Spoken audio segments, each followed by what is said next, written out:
We had shoot one last week, an online version, I suppose, a YouTube video last week, a TED Talk by Andy Cuddy, so if you haven't watched that, watch it. I sent it out to you all. Really, I said in the email, really important things where there's things we really want to tick off first before we get to the nitty gritty. Like I know we're doing some Olympic lifting at the moment, I'm keen to get an Olympic lifting shoot done again, but I need to know that you guys are comfortable in front of groups, taking groups, and understand how to take a group before I worry about how you teach it in the lift.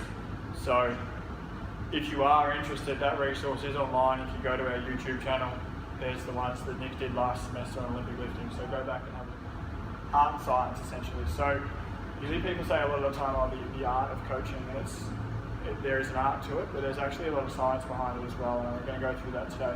This to me is things like this that are exercise science. This is what you need to understand, and then apply your level to it, your art, your skill to it later. So firstly, you've heard me say this before, your group is a reflection of you. So if you're doing a good job, your group probably look good. If you're doing a crap job, your group probably look crap. So if your group look crap, it's uncommon that you're doing a good job. Okay, so you need to adapt your coaching to the group you have to try and get the best out of it you possibly can. There's always going to be more challenging groups and more challenging athletes that's not going to be perfect. Obviously, if you've got an athlete on their first session, they're not going to be exactly what you want them to be, but keep that in mind and always sit there and when you have a group or an athlete, if something doesn't look right and you're standing there watching it and you're not fixing it, then you're not doing a very good job. Okay? The athlete looks crap, you're doing a crap job. Keep that in mind. Topics we're going to cover today: internal versus external coaching cues, random versus blocked practice, and what I call coaching or cueing diarrhea. Not cueing someone to have diarrhea, but just blurting out cues for the sake of blurting out cues. And confidence, which you should have touched on in your previous tube, the online video. The strength training is coordination training with increased resistance. You'll hear me say this an awful lot. Strength training for mine is skill acquisition. It is coaching. And then you just apply heavy loads to that skill acquisition. So if you can coach a movement skill, you can coach strength training. They're not separate things. This will pop up in most of the tubes, funnily enough, that quadrant. What's the difference between internal versus external cue? Internal cue is feedback from the soldier, whereas external comes from around them. So for example, us to an athlete. Is that internal versus external? That's external. Close. An internal cue is telling the person to focus within themselves. An external cue is telling them to focus outside of themselves. So as an example, this morning when we were going through Olympic lifting with the Interns, and I wanted them to push their hips forward. I could have said squeeze your glutes or push your hips forward. They would have been internal cues, because I'm talking about within the person's body. Instead, I told them to try and headbutt the roof. So I'm giving them something external to focus on, which is the roof. That's going to have the same outcome because they're going to have to stretch themselves up to get to there. They can't stay flexed here and headbutt the roof, so they're going to drive themselves up. That's the difference between internal versus an external cue. I always say to my athletes, the only time you'll ever hear me say to an athlete, squeeze your glute, is to fix their movement, not because I want that muscle activated. Because if you're deadlifting in here or you're doing a bridge and you're having to voluntarily contract a muscle, you're not running around on the basketball, netball, volleyball court going, oh, squeeze my glutes. Yeah, you're thinking about playing a sport. So if you've got them concentrating internally when they're doing a movement, that's not going to transfer when they get out on the court. So a perfect example of this that I had is when I used to coach basketball, I had an athlete and we were doing this drill, double or nothing drill basically. You get all the kids to line up on the baseline, they shoot free throws. The first free throw they miss, the entire team runs one up and back. The next free throw they miss, as an individual, the entire team runs two up and backs. I had a kid shooting for 32, so he missed 16 times. He missed up to 16, they've done 16 up and backs. Every single shot he'd missed short so far. So he just needed to throw the ball a little bit further. And I said to him, how have you missed every single time? He goes, oh, I didn't have my elbow tucked in. I said, no, where's the ball going? He goes, oh, was it short? I said, yeah, every shot has been short so far. So what do you think you should do? He goes, oh, tuck my elbow in? I said, no, try shooting it a little bit further, see what happens. And he switched to the next shot. So that internal, oh, I've got to think about my elbow here, I've got to flick my fingers here, I've got to Or I've got to, think about driving my hip up here versus I've got to push the ground away from myself. That difference in that transfer to performance we've seen in this article here in this graphic. So here you've got the same group of people going through 3 different trials essentially. To start with, they had no cues, and this was a vertical jump height test they did. So there's their performance initially with no cues whatsoever on the far left. You've got males in the dark blue, females in the light blue. Then they gave them external cues, and both groups, their performance improved. Then they gave them internal cues, and both groups, their performance decreased, not just from the external cues, but from no cues whatsoever. So you're better off in terms of performance outcomes, you're better off not telling your athletes anything than giving them an internal cue. Okay? Now, this isn't to say you don't do internal cueing, you only do external cueing, because I guarantee you've heard us cue internally so far. But there's a time and a place, which I'll get to. Block practice versus random practice. What's the difference here? No? Block practice is the way we traditionally train things. If you want to learn to kick a footy, you stand on the spot, you stand over the top of the ball, you drop the ball straight, you swing your leg through straight, and you theoretically kick the ball straight. Yeah, and you just do that over and over and over again until you've got that skill grooved. Do you ever do that in football? No? Another one I was actually talking to Grace about earlier last week is in basketball we often do shooting drills, and you stand in the one spot in the line and you shoot the ball, you go rebound the ball, you pass the next person line. You come back to the exact same spot and you shoot again. You come back to the exact same spot and you shoot again. I don't think I've ever, in 145 senior games, I don't think I've ever taken 2 shots from the same spot, 2 possessions in a row. Doesn't happen. Sport is random in nature. So if we're talking about skill transfer, what do you think is going to transfer to the game better? Blocks versus random practice. Random practice is that. You shoot the ball from here and then you can run over there, you can shoot it from over there, then you can run over there and you can shoot it from there, run over there, shoot it from there. What do you think is going to transfer to the game better? Well, we'll show you in a second.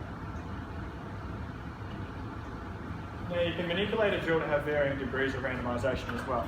So if you think about that same basketball shooting example, if I'm in the shooting from this one spot and I receive the ball from the exact same position every single time, that is completely consistent every single time. Now all of a sudden I receive the ball from there, then I receive the ball from there, then I receive the ball from over here. All of a sudden there's a little bit of a change in how random that drill is, but it's not changing the skill completely. Again, similarly, there's a time for blocked practice, there's a time for random practice. Again, I'll talk to you about one. But in terms of skill transfer, again, here we go. So the blue lines, that group only did random practice. The red line, they only did block practice. So then they practiced over a series of trials. This looks confusing because it's actually total time, and the faster they went was actually an improvement in time. So if you look at the red line, it doesn't change much. They improve slightly in their performance. Now you compare that to the blue line, you look at their improvement in performance. Obviously they get drastic improvement in their performance. But then interestingly, if you get the red line, the blocked groups, so then they did a retention 10 minutes later and 10 days later to see how the skills actually transferred. So if you go to the red line at the very top, that was a group that did blocked practice, and then in their retention test, their first test they did blocked practice, and then in their retention test they did random. So their performance is far worse than everyone else. They only did block practice, and then in their retention test they did random trials. And their performance was easily the worst. And then you've got the red line in the middle there, which was blocked training, and they did blocked trials. And obviously they performed reasonably well because they know exactly when that light, 99% sure this was a test where they literally just had to press a light that came up at random times. And they had to press it. And how long they were delayed, on average, was the total time. So the quicker they were at pressing whatever light lit up, that was obviously considered an improvement in performance. So when that time was exactly the same every single time, that was the block time. When that time was random every single time, that was the random practice. So are you going to be standing on the sidelines of their soccer pitch going, Johnny, squeeze your glutes? No. So you need to teach them, you need them to allow them to learn those things themselves. And by shutting up for 2 out of 3 reps, you allow them time to actually process and think and learn movement.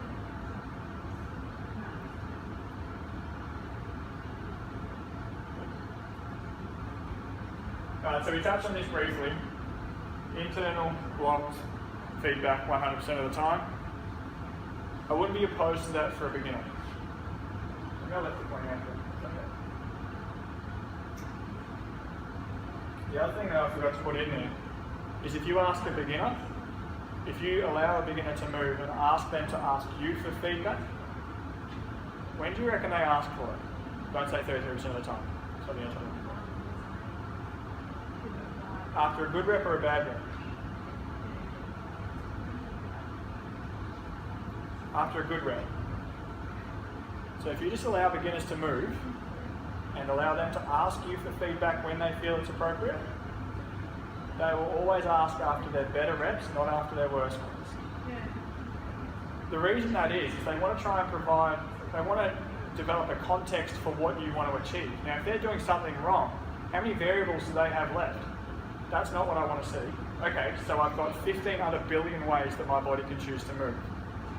Now, if they're doing something right, that's perfect. Do that again for me 10 times. Then all of a sudden they've got that, actually I think I've gone earlier on this, it's coming up. Then all of a sudden they've got that context. Okay, so I'm dead with it. Yeah, okay, no good. Alright, there. Yeah, bang, that's it. Do that again. Do that again for me 10 times. And then all of a sudden they've just got to reproduce that movement. And then that movement becomes natural for them. Does that make sense?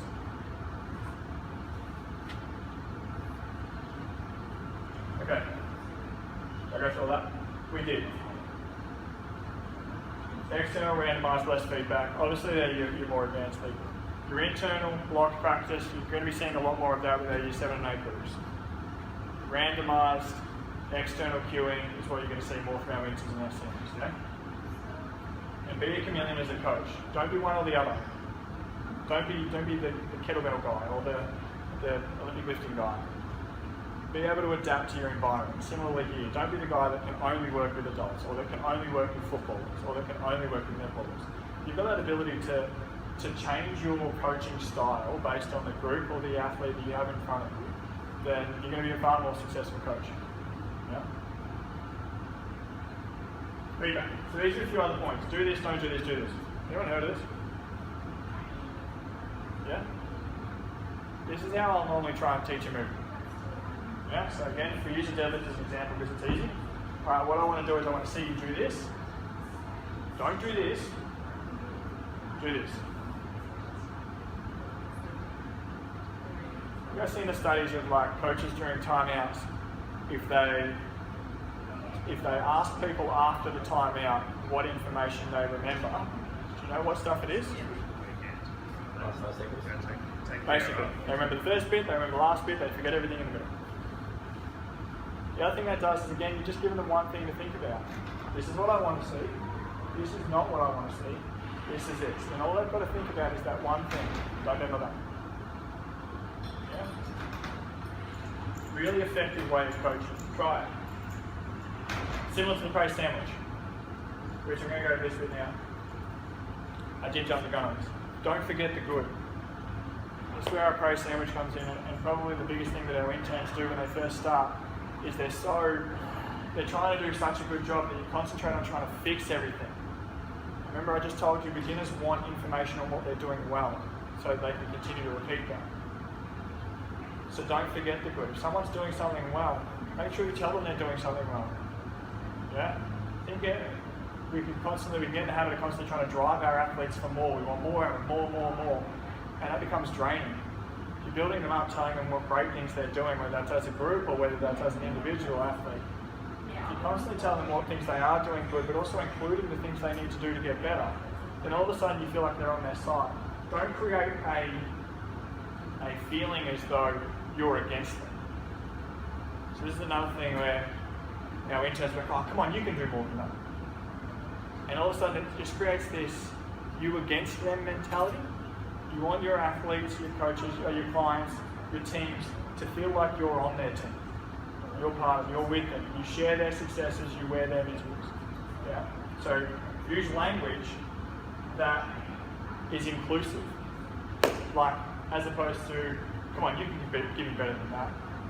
Be more like, that was a good one, I reckon you've got a little bit more in you. Let's take that band away, or let's add a little bit more weight on either side. You know what I mean? Like just that, I believe you can do more sort of coaching. And then of course the Andy Cuddy TED Talk that we had last week. If you haven't watched that yet, watch it. It's a career changer, in all honesty. I get blessed to do some pretty awesome things and get up in front of some reasonable groups and talk. And funnily enough, I hate public speaking, and I'm naturally a very shy person, and I don't like being in front of groups. But my job demands it.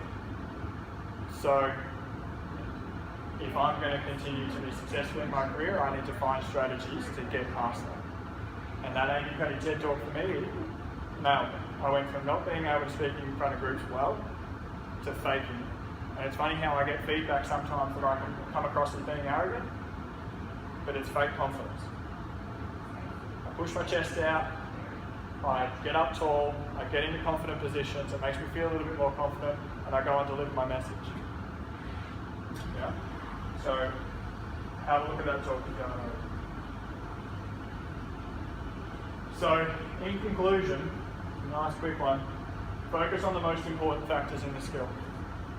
Don't get cuing diarrhea, don't do your student university exercise, do it in your exams and that's it. Then forget about that sort of exercise prescription. Have that knowledge, but don't try and show off your knowledge to your client. Their outcomes will show them that you know what you're doing. Try to create an environment for learning at an appropriate level. So if that's block practice and that's internal cueing, that's okay. If that's a mixture of blocked and external cueing, that's okay. If that's random external cueing, not giving them any feedback, letting them find movement, that's okay too. And direct your feedback appropriately. Don't forget the good, yeah? And avoid coaching diarrhea. That's pretty much that. So that's our first trick. Yeah? It's quite a nice one. I really think you look at the health and fitness industry and you look at the success of personal trainers regardless of their education, and there are a lot of really, really good personal trainers out there, but you compare that to exercise science and the fact that you guys have had 3 years at university and will struggle to get a job versus you go to 6 weeks of TAFE and you're likely to get a job. What's the major element that's different there? You guys have the knowledge, the anatomy, the science, you should know that stuff. Personal trainers are probably the best at developing networks and developing relationships with their clients. As I said, there's good and bad in every industry, so I'm not counting personal trainers here in any stretch, but it's funny how these guys will see a client that's been seeing a personal trainer and they'll fix their back. They go, okay, I'm going back to my personal trainer now, that just hurt my back. And they're going, why? Oh, because I like them, they're a really good person. They make me feel better about myself. So their exercise prescription knowledge, their anatomy, their physiology is irrelevant.